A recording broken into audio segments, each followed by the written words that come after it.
Hey, what's going on, everybody? My name is Corey, better known as the C-Man, and I want to welcome you to another edition of the C-Man's Cinema Sit-Down. I figured if I was, gonna start coming back and posting again after my 3-month absence, if you've been wondering where I've been, what's been going on in my life, you can check out all that stuff right up there. But as I said in that video, I got a bunch of backlog content, things that I recorded over the last 3 months that I haven't edited or had a chance to put up.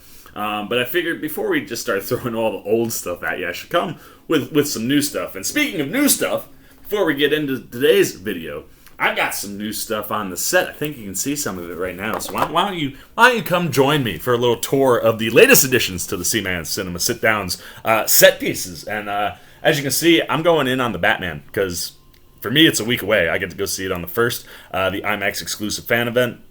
Snagged one of those tickets right before they sold out. I'll be seeing it a bunch of times, and there'll be all sorts of Batman content. But just about a week away from the Batman, I started to get all my Batman toys. So you see we got the new Batmobile and Batman in the Batmobile pop. We've got a little Selena Kyle action going on here with her motorcycle. Loving that pop. I've literally gotten almost all the pops so far. Come up here. We've got some McFarlane toys. We've got Batman, Riddler, Catwoman. We got the standard just ready to punch you in the face Batman pop. This is a pop I don't feel like people are talking about a lot, but Batman's in like a squirrel suit. I have a feeling we're gonna see him fly, glide type style in this movie, and I'm very excited about that and how that'll play in. And there's some aspects to the outfit, both on the McFarlane toy and stuff that we've seen in the pops that had me thinking there could be some interesting stuff with the suit that we haven't seen yet. And some of it, we might get teased by something else that we have down here. But before we get there, we got more pops, man. We got the big, badass 10-inch version of the guy up here. It's the biggest pop I now own, and I love it. We've also got, of course, Oswald Cobblepot the Penguin, Riddler, Catwoman, another Batman pop. We got a pop Pez dispenser in the back. The Dark Knight Returns. That's been on the set for a while, but fit good here to kind of fill out that space a little bit and like the greatest Batman story of all time. But speaking of Batman stories, that's what we're getting ready to dive into, kiddies. We've got a little reading homework assignment if you haven't had a chance to check it out. And this is a read that I think is well worthwhile before seeing the Batman. What am I talking about? Why don't you pull up a chair, take a seat. We're getting ready to dive in, spoiler-filled, folks. If you don't want spoilers on this read, you want to read it yourself or listen to it over on Audible. It's just over 2 hours. Easy listen. That's how I did it yesterday, driving to and from Jersey. But if you want to check that out, you don't want the spoilers, get out of here, because we're about to dive in to all the goodies that set up this movie in ways I don't think we've heard anybody talk about. As we dive into the Batman before the Batman, an original movie novel. And as you can see, I have my hardcover copy of the novel, so we can put that back up here on the shelf with all the other cool Batman things I've got up here. And there are more Batman toys coming. Don't you worry. By the time I see this movie, like the 10 times I expect to see this movie, the set's going to be Batman everywhere. But this companion novel, Before the Batman, was like eye-opening to, I think, the type of Batman and more specifically the type of Bruce Wayne that we're going to get. And I know a lot of people were kind of iffy with the original looks of Pattinson as Bruce Wayne, and I promise you, if you read this, I think what we have visually seen with Pattinson, just the visuals of the trailers, really lines up and matches what we get with this story. And this story, like I said, I'm spoiling the heck out of it because I'm sure many of you didn't even know that it was out or it was a thing. And if you did, you might not have read it yet. And like I said, a week, a little bit more than a week for some of you guys, away from the Batman dropping. And this companion novel starts with like a real quick epilogue or prologue. Epilogue's at the end. Prologue, where we get to see 7-year-old Bruce Wayne go back to the Wayne Manor for the first time since leaving it. And that's one of the big things that the book reveals, is that Bruce and the Waynes have been living at Wayne Tower, while the mansion was converted into an orphanage where Mr. Edward Nashton, the Riddler, grew up. And the very first thing that we get is a 7-year-old Bruce going back. Thomas Wayne is running for mayor. He's doing his announcement that he's going to be running for mayor at the orphanage.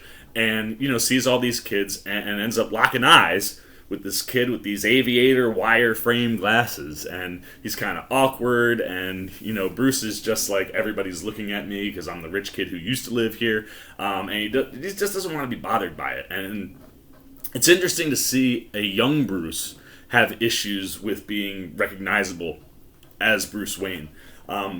Really plays into that character before his parents are killed, which I thought was really interesting. But they just have this moment where they lock eyes, and the perspectives that you get from them during the course of the story when they go back and reference it really gives you an idea of how these two are kind of going head-to-head without even realizing necessarily that they're going head-to-head. And after you get this kind of like brief introduction to 7-year-old Bruce and 7-year-old Ed Nashton, we jump 10 years into the future where Bruce Wayne is 17. He's coming back from boarding school. And as I said, he lives in Wayne Tower. And, Alfred asks him what's he going to do for the summer. And Bruce doesn't want to do any of the things that rich kids do. Doesn't want to get an internship at Wayne Tower and Wayne Industries. He doesn't want to work for his dad's company. And what we end up finding out what Bruce is going to do with his summer is essentially build the Batmobile. The first half of this book follows Bruce throughout the course of his, 17th summer. And the first thing that we find out is that everything that we've seen in regards to the Batcave and where Bruce lives, it's all going to be in Wayne Tower. And at the bottom of Wayne Tower, underneath it, is like a subway station. And the Waynes used to have like a train car that hasn't operated for years before Bruce was born. But used to have a train car that would come underneath Wayne Tower, and then, the Waynes could just go right up to their offices and apartments without being seen by anybody. But by this point, when Bruce is 17, it's been shut down for a long time. Nobody knows it exists, and he thinks only he does. But of course, we find out later, Alfred knows that it's there, because Alfred knows everything. I really love watching the relationship of 17-year-old Bruce and Alfred, and then we make another jump halfway through the story, 10 years, 27-year-old Bruce and Alfred. Their relationship, it's one of those things that locks in so well, and if you can't have like a year one introduction to Batman's story or movie before we get the one that we're getting, this book really kind of fills in that gap of time that we don't have on screen. And the thing I love about when we find out, like when Bruce comes down here, there's like a hidden door that gets him into this big cavernous area, but he kind of builds it out into like a place where he can do experiments. 17-year-old Bruce is big on wanting to mess with like chemicals and see how they work on a forensic side of thing. He's fascinated with forensics, another thing that is baked right into the DNA of the character in general before this movie, and this version of Bruce and Batman. The detective stuff throughout the novel is just everywhere, and it's awesome. But that's kind of where he hangs out, and then as he gets older, he ends up buying this, sports car, this muscle car, that he starts working on, trying to make it faster and better and more ferocious, so to speak. The language that's used around the car, oh man, it just kind of gives you a feeling like this baby, when it's going to turn on, you're going to feel it in that theater, man, and it's like one of those, you give it too much and the car might drive you more than you drive the car kind of deal. But it's cool. We get to kind of spend time with Bruce as he builds this car and then ultimately takes it out for joyrides. And when he almost gets arrested once for speeding, he tries to go to like a racetrack and they tell him he's got to be 18 and he can't go there. And then people realize he's Bruce Wayne, and at 17 even more than at 7. Being recognized as Bruce Wayne drives him nuts. And you see him get into his first costume, something that the animated show has always leaned into heavily, and as do the comics, that like Bruce wears costumes all the time. And his very first one is just a military jacket, some cargo pants, black heavy military style boots, and this black baseball cap. People don't really recognize him, and he comes across while he's driving this other car that catches up to him, seems to be faster than his, and we meet this girl Dex, who is a street racer. Invites Bruce to come along and do some street racing, and we get to basically see like Fast and Furious Bruce Wayne, and it's a lot of fun as you're kind of reading how he's reading people, how Bruce internally is always thinking about things, and yet he might want to act one way but can constantly kind of shut that down and act the way that he's supposed to act. And getting to see him not be Bruce Wayne, he goes by Paul during this stretch of the story, with this girl Dex as they kind of race cars and stuff. You even in that, like these little tiny things, you're starting to see the makings of the Bruce Wayne that we'll get, I think, in the movie, and certainly the version of Batman that we're getting this time around. And simultaneously, you were also experiencing 17-year-old Ed Nashton's story.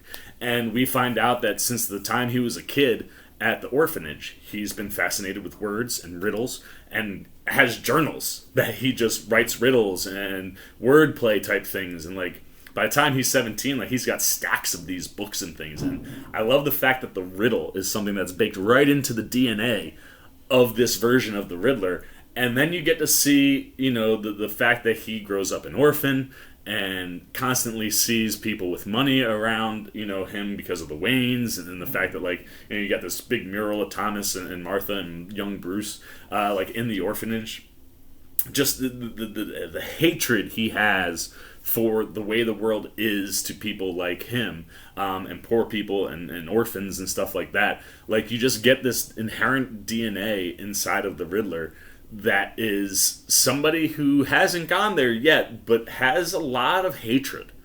And all of that hatred bubbling for 17 years starts to show the beginnings of the Riddler. And the first time that they really cross paths as adults, and they don't realize that they're crossing paths, is during one of these races. The racers almost kill Ed, who's at this point a delivery man. He basically just delivers food for this restaurant all over town, and I have a feeling that he does more than just one restaurant. But he's dropping off food all over the place, trying to save up money to go to college. And he's on this rickety, broken down old bike that somebody donated to the orphanage, and the cars run him off the road. He kind of runs into the back of a parked car, and he sits there and goes, all these rich kids with their cars and their fancy money and stuff almost kill someone like me, don't even notice me, I'm basically invisible. We find out when he was in high school he was called Ed Weird, and this kind of sets this idea that he could get back at these people, and he kind of liked the idea of being able to get away with something if he could. And we end up seeing him put a bomb in the tailpipe of Dex's car, and when Bruce gets his first opportunity to race, he's weaving past everybody. There's about 12 cars in this street race, and because the streets are narrow, you can only have 1 to 2 or sometimes 3 wide. But Bruce gets himself all the way to the front, and it's him and Dex. And all of a sudden he sees like a light pop in the back of her car, and then she ends up crashing into a building. The car goes into fire, and we see Bruce save his first life. And it's badass, man. He kicks the window in with the boots. And I love that some of the things that people called out in that first trailer, like the boots that we saw, like things like that have come out, we see like baked into the DNA here, and you're like, oh, that's why he's got those boots, man. He's able to kick this window in, knocks all the glass out, saves Dex. And then once he realizes that she now is starting to think that she recognizes him because he loses his hat, immediately bounces. And you're just like, all these things that are so inherently Bruce are just baked in there, but baked in a different way, and a different take and interpretation that I'm very excited to see from, you know, Rob Pattinson at the, you know, late 20s Bruce that we're going to be getting. But essentially, you know, Ed Nashton explodes the back of the car, and the whole car goes up, and little forensic Bruce Wayne wants to know what's going on, so he takes it. That reason he loses, how he takes it off to wipe the inside of the tailpipe that he thinks something was in there. And when he gets back to Wayne Tower, he's doing experiments and stuff, and he's finding wire meshing and this interesting kind of like explosive material. He's like, I think it was a bomb. But he opts not to tell anybody because he doesn't want to see headlines that attach him to street racing and things like that, because he knows Alfred will kill him. And what's great is that you get this moment where after he does all this stuff, Alfred actually just comes downstairs and confronts him. And he asks him about the street racing. And Bruce is like, no, you know, it's not happening anymore because this explosion basically ends the street racing for the whole summer. And, you know, you get this really nice moment where Alfred is understanding. And, yes, he's been the father figure, but he knows he's not the dad. And if Bruce is safe and hasn't been hurt, rather than taking the aggressive approach, kind of taking it a little bit easier. You know, you're dealing with a kid who's almost 18, you know, an adult, essentially. And Alfred gives him that respect, and it's the beginning of that bond. You can see the beginning of that bond and that trust that the two characters are going to need. But I loved this whole kind of setup with this young Bruce Wayne and this random character named Dex, which I wonder if that'll ever play into anything anywhere. but like it's like a fun story, and the idea of like seeing a 17-year-old Bruce building this car, and they go into detail with like how he tries to get more oxygen and less fuel and less weight, and like all of these things that are going to turn this muscle car into eventually the Batmobile is just awesome. And then the book jumps another 10 years, and you're now at 27, and like I said, at 17 he has a run-in with the cops, and the cops just let him off, and Bruce hates it. He's like, shouldn't these guys be giving me a ticket? It doesn't matter who I am. They should be doing their jobs.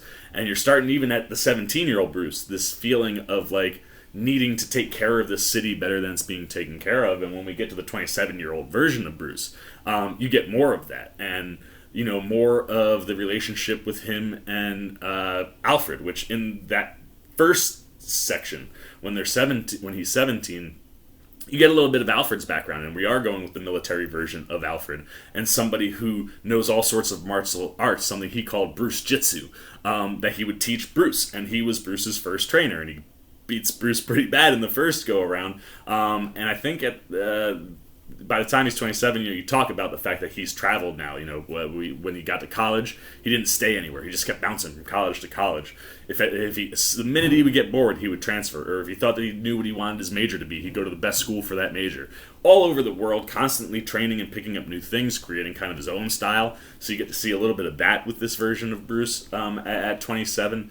And same thing, like you're coming back, and he has these journals and notes and things.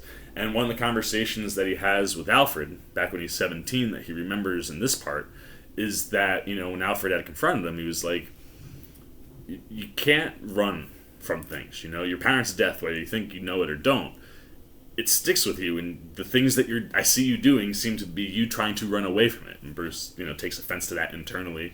But he's like, you should be running towards something. And that's the mystery for you to figure out. And that comes back, 27 years later, where Bruce is on the street and a mugger mugs an old lady and is just running. Bruce trips him. Guy drops throws the bag up in the air as he falls down. Bruce catches it, gives it back to this woman, and he starts to get this idea of like the crime in the city is something that he could take on himself. That could be his thing to run towards.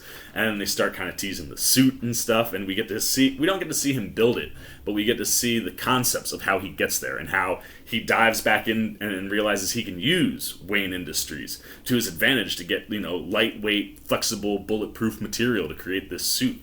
And the first night he goes out, he runs into somebody with this explosive material that's like just fizzling through doors and cameras and stuff, and it gets on his glove. He's able to get it off in time, but shreds his glove. And this becomes his kind of first mystery, is who is selling this explosive material that doesn't seem to exist anywhere. And same thing, you see him go back to Wayne Manor. He goes down into the cave, so to speak, and he works with all the testing and chemicals and stuff to find out that there's explosive materials in here from different places but have never been combined before. And he asks Alfred. This is where he kind of finally lets Alfred in, and Alfred's like, I knew this was going on too. But that, I think that comes at the end of the story. But he does ask Alfred to help him in the sense, like, do you know anybody at the police station that could help us? And you're like, oh, we're going to get Gordon. And we don't. We get this Lieutenant Durs, this female lieutenant on the Gotham PD that seems to be trustworthy. And Bruce just sends some of the general stuff he found out about the solvent. And after stopping the robber ultimately gets away, and then Bruce bolts too. But you get to see him, like, the suit is in a backpack, so we've seen, Robbie in the trailers with the backpack on the motorcycle. The suit is in the backpack, and he's able to put it on, and it's got all the vibes, but it references several times this hood. And on the back of the McFarlane toy, it looks like a hood that has two pointed ears that kind of go over his cowl. I think the hood comes first, and the cowl comes second. And I think we'll see maybe a blended version of the two maybe in the movie at some point, or maybe it ties into like the squirrel suit that he has. But just all the things that go into him building and like using Wayne Industries to his advantage was really cool. And then as he works with this Lieutenant Durs, you kind of get to see the first case that Batman's on, and it ends up leading back to Dex. And after catching Dex and kind of confronting her without letting him know who he is, is able to find out that this is originating from Oswald Cobblepot, who's working for Carmine Falcone. And one of the things that we really haven't seen so much since the original trailer is anything of Carmine. And I love that we got to see this, Oswald Cobblepot as the number 2. We get a quick scene with him and Falcone, and they mentioned, when the Maronis get busted earlier on, and this idea that if you take out one, there's going to be a rise of another. So I think we're going to be seeing the rise of Carmine Falcone in the Batman, as well as the beginning of the rise of the Penguin. And it was cool to kind of just have that quick interaction or whatever, but find out that leads back there. And, Bruce works with Durs to kind of close out the whole case. But simultaneously, we get, again, a story with Ed Nashton, where he, liked getting away with what he got away with when he was 17, and just kind of been sitting with that for a long time as he continued to make more riddles. And they reference things in his apartment, like he has a collection of greeting cards, which obviously we're going to see the cards in the movie, like all these fun little things that are baked in here that really set these 2 characters in particular up and kind of show us in the background some of the characters that we're going to run into. But you kind of get all of these things that are the beginning of the building blocks of the Riddler, and he ultimately decides that the next thing he's going to do, the next crime he's going to get away with, is burning Wayne Manor to the ground and destroying the orphanage. So he pulls the alarm so everybody gets out of there because he doesn't want to hurt anybody, and then he sets the place ablaze. And it's one of these things where the book doesn't really dive into it, but you understand he grew up there, fascinated with riddles and puzzles and wordplay, and then destroys Wayne Manor. There's your access to probably finding out how the Waynes are tied into the corruption of the city.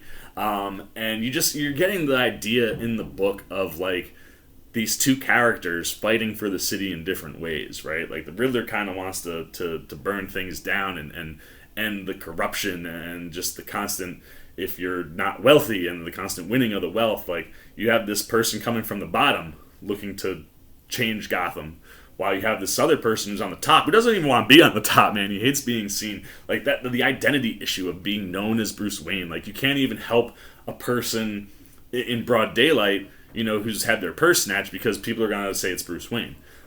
The mental things that go into why he chooses to become Batman. The first encounter of the Bat that pops up in the Batcave. That leads to him changing his design to go towards more something like Batman.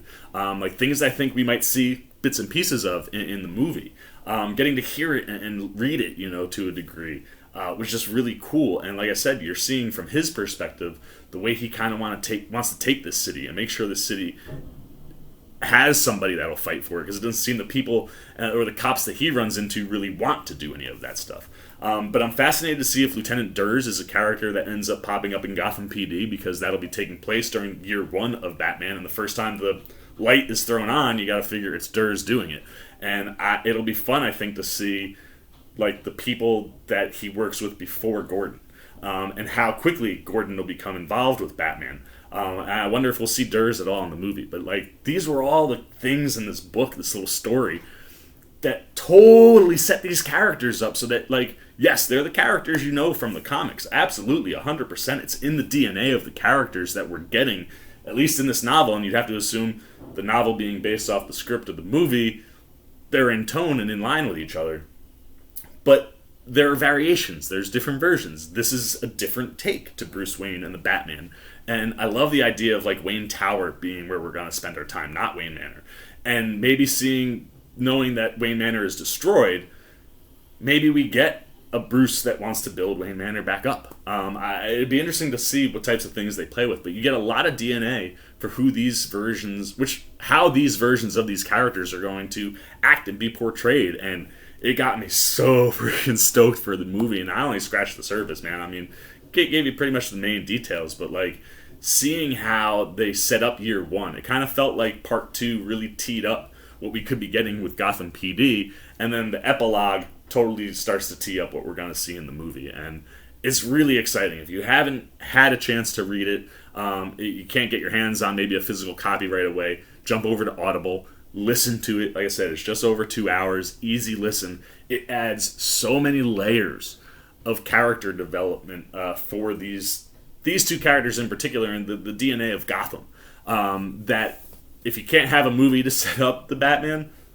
before the Batman and original movie novel, does a lot of that work, and I highly, highly, highly recommend listening to it if you have a chance to. It's read wonderfully, and yeah, like I said, go check it out. That's all I gotta say, man. I am pumped for the Batman. Like I said, we're gonna have basically a month of Batman. Everybody I know that wants to go see this movie, I'm like, let me take you. I want to just see this movie with so many people. People continue to say I'm a little overconfident, but I'm so pumped, man. And there's gonna be all the Batman coverage and content coming to you from the C-Man Cinema Sit Down. But for me, man, before the Batman, that's a 10 out of 10, man. Like a 5 out of 5 C-Maniacs easy if we were on a rating scale. I really think it does a great job building up these characters a little bit before we get to dive into the movie. But now I want to know what you're thinking, man. Do you have any interest in a companion novel to the movie? If you didn't read it and you watched this whole video, the things that I talked about, how much of that did it add to the characters for you? How are you kind of placing these characters and looking at them, knowing some of the things that we learn in the novel? Is it something that you would go read or listen to now? Anything you got, man, good, bad, indifferent, on what my thoughts were and the idea of before the Batman and original movie novel. If you've read it, what did you take away from it? Everything down below in the comments section. Look forward to talking to you down there. As always, if you enjoyed this video, please give me a thumbs up. And if you want to be here for all my Batman content and the continuing growing level of Batman toys that are on the set these days, because I am stoked for this thing. You just want to be here for my return anytime we're talking movies, TV, trailer, reactions. You haven't yet and you want to hang out with a cool crew that likes to talk movies and nerdy things, then come join C-Maniac Nation, man. All you gotta do is jump over there, hit that subscribe button, hit that little bell if you want those alerts, and until next time, for the C-Man's Cinema, sit down! Oh, it's good to be back in, like, real action. It feels good. It's been a while. I've been the C-Man. I'm signing off. Peace! Oh, hey, what's going on? You must be sticking around because you're looking for more content featuring this guy. Well, guess what? You're in the right place. You can check out more videos right here and right here. And if you have and you want to come join that C-Maniac Nation, you can hit that subscribe right over there.